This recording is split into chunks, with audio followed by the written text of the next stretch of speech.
We are learning all about spices this morning and how to make our very own vanilla extract with our friend Janine Washle from Cloverfield's Farm and Kitchen. Janine, good morning to you. Good morning.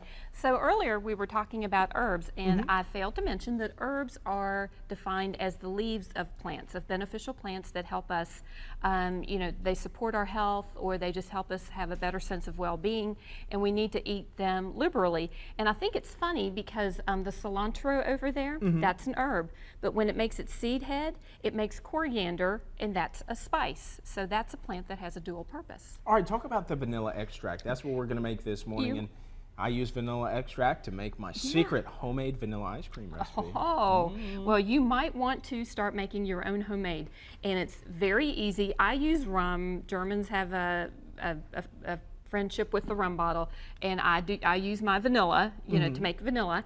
And a lot of people use vodka because it doesn't have as much of a flavor profile as silver rum. But you can use both? I want you to make it, yeah. And some people even use brandy, some people use bourbon, but when you use the darker liqueurs, you do get the notes of those liqueurs as well as the spice. But I want you to make it because I think this is important for you to know since you make this top secret vanilla ice cream recipe. Yes, I do. Okay, here are your two very fresh. See, these are very fresh. They're nice and plump, very fragrant. I'll put in the recipe booklet where in Louisville you can find these beautiful vanilla beans at a really good price. Okay, I'm going to do this one. All right. You do that one. Sterling, we're done. Now you've got to be kidding me. That's it? The hardest part is waiting. Now we have to wait 6 to 8 weeks. And when you do, you get this beautiful color. It used to be silver, but this is my vanilla. This one's been going for about 20 years. If you look closely, it's got tons of vanilla beans in it. Sure I pull does. the beans out when I need them. You can smell how rich and fragrant. That's that just smells vanilla great. bean. That's just vanilla bean and rum. But if you're going to be making some culinary presents, we need to start thinking about that right now because all of these things need to infuse for many weeks. So would you like to make the Christmas spirit? I would love to. Okay. Pour the rum in. I'm sorry, this is brandy. We're pouring brandy in. How much do you want me to pour in here? Just to the neck of the bottle. All right. And then this is my Christmas spirit that I've had going for about 12 years now. There you go, perfect. And then we'll just remove this, pop in 2 cinnamon sticks. You grab that vanilla bean. There's a vanilla bean right there for that. And then we've got in here, we've got spices.